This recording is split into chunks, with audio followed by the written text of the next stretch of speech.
But it's brilliant, you have to watch man. your career, and you have to watch what you do, where you go. It's One everything. year I found myself in Ohio 3 times in a month and a half. I'm like, who booked this? Who booked this? But you don't pay What are we attention doing? as you're booking. Yeah, man. I took Cleveland, Toledo, and Columbus. I'm like, maybe they're 8 hours apart. People are like, man, we went to see you last week. God damn it. I stayed out of Ohio for a fucking year and a half. Like, that's it. They don't need to see me. You know what I'm saying? So I watch. I play it out. I don't go to the same clubs every year. I play it out 18 months, 2 years, And when I sold them that concept, they were like, that's not going to work. Then Ron White went over to CAA and go, bitch, I don't do nothing except every 16 months like I told you. Really? Yeah, that's the And Ron way. White's a savage. Listen, bro, there's a plan. They have a plan, and you got to have a plan. If you fall for their plan, guess what? If it doesn't work for you, you're going to be in and out of that machine in 3.5 years. Agreed. Then you're going to carry your luggage for the rest of your life when you're 50 to these fucking towns. Yeah. Fuck you. I got an out plan. I got an in plan. It's my motherfucking world. Mm-hmm. And I take 2 weeks a month. I work on this. I'm trying to write a book. So all this shit takes time. I enjoy doing the road. I still have my 4. When I'm in town, I still do 4 sets a week. Yeah, you're always... I have a goal to do. I do 1 up in the valley, and then I'll do like 2 on Tuesday, 2 on Thursday, and 1 on Saturday. Damn. So that's 5, and I'm done for the week. Yeah. So I never burn out. And I learned that from a guy named Joe Rogan. Mm-hmm. Because when we were coming up, they put you on the road every week. They don't give a fuck. You're out there with the same jokes and material. What saved Joe was he had Fear Factor, and he had news radio. So he had that money. So he didn't have to whore himself out every week. He could go out whenever he wanted to, pick his dates. If you don't want to pay me, then you ain't going to see me because I got a job here. Yeah. And I was like, that's how you do it.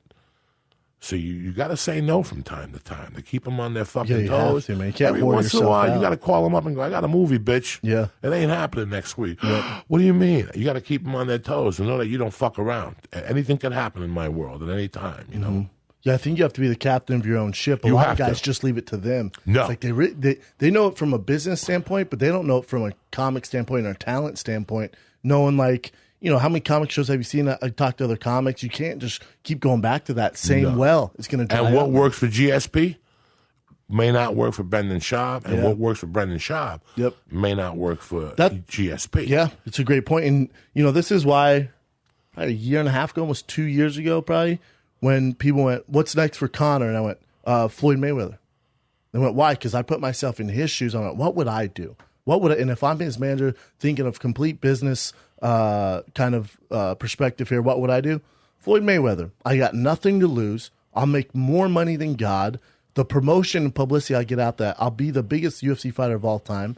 It's going to involve the entire boxing community, the entire MMA community. If somehow we can cross-pollinate all this, and I'm fighting a 145-pound man who's really not going to knock me out, even if I can just last 12 rounds, even if I get outclassed, but it goes 12 rounds, it's a no-brainer for me. Or the opposite of that is I fight Khabib or I fight Tony Ferguson, these killers, make 20% of the money I'd make fighting Floyd Mayweather. There's going to be way more damage involved. It's not going to be as publicly as big either. So I just put myself in the shoes on it. It's Floyd Mayweather, man. It's a no-brainer. He's another guy that I'm learning from. If you're not taking notes on the Conor McGregor School of Business, you're slipping right now, whether you like him or not. Yeah. You're slipping right now. He's doing it. He's calling his shots. He's disrupting fucking world belts. He's disrupt. Nobody can do nothing. Everybody's locked up. Even at Dana 145. doesn't know what to do. No, 155 and 170. Everybody's locked up. He's going to fight Mayweather. He might come back and fight Nate. He's definitely going to go for the 170 title. He started that in New York. I showed you the video. He won now. Now he's still, he's got the 145 and 155.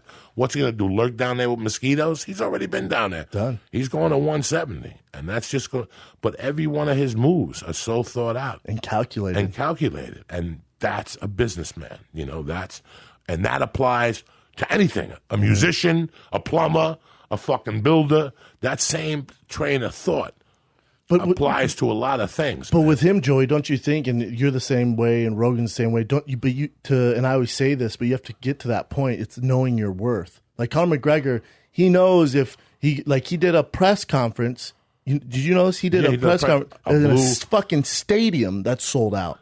And some of the tickets were $2,500. And it's just a Q&A with him talking shit about With the Floyd. suit on? Yes. The black suit on and in shit? Ireland, he Yeah, did yeah, sold yeah. out stadium fucking press conference. So he knows his worth, and he can talk all this shit to Dana and the UFC and go, this is what I'm doing. Fuck you. This is what I'm doing. If you don't like it, get the fuck out of my way. And I love it because he knows his worth. Same thing with you. Like, I'm not going to fucking Ohio. Eat this dick. I'm not doing that. I've been there 3 Rogan, times. I'm not going to Vegas. Fuck Vegas. But you guys, you're in the position where you can do that, where they're like, fuck, we need him, man. So, all right, let him do his thing. But for a lot of guys, they can't do that. Like a lot of UFC fighters, if Dana says jump, you got to say, how high, boss? Because they're just not there yet. You know what I'm saying? So I feel like you guys know your worth. And I always say that, know your worth, but at the same time, you have to get to a certain level before you can make those demands. It's a fine line. Does that make sense? You have to make those decisions to get to the next level. But there always is decisions that you have to say, I'm not going to do to get to that next level. No matter what.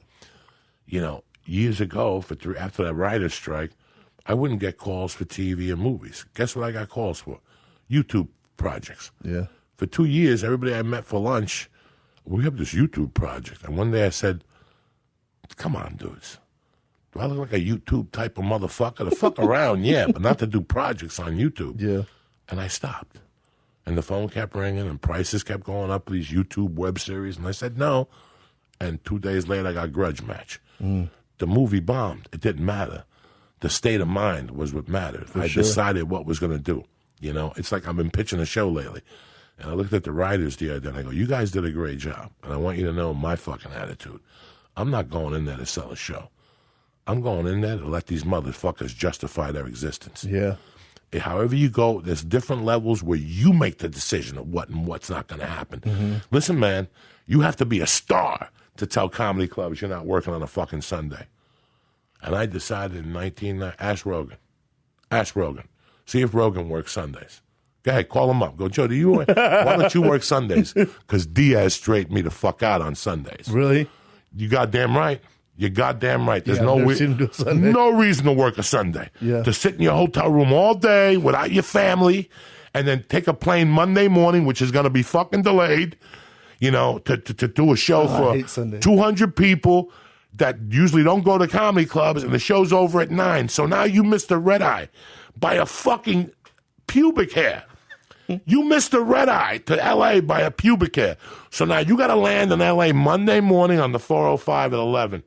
Your day is shot by the time you get home. Done. So fuck you. Yeah, for what? I decided in 1998. In 2000, before The Longest Yard, I was giving up weeks. Like people would say Wednesday through Sunday, and I go, I don't do Sundays. Joey, then you can't work here. Fine. And I would hang up the phone. And that happened for years. I remember telling Joe, I would leave Joe in cities. Call him up and ask him. No, I'm out. Call him up and ask him. That I would tell him before we went down there, oh, by the way, Sunday morning it's you and Ari. What do you mean, Joey? You're supposed to. I don't work Sundays. I told you that a long fucking time ago. Don't even involve me on a Sunday. Because before I became a comic, I'm a man. Yeah. And I tell you what, you got to eat dinner with your family on Sundays. If not, you're not going to have a fucking family. And I've seen it at that. I could sit here and rattle off comics' names that don't have a family because they want to work on fucking Sundays. When you see my back ripple and I pull myself up like a chimp 30 times bang, while talking to you, why wouldn't I give that to you as It's a gift. inspiration? It's a gift, really. It's a gift.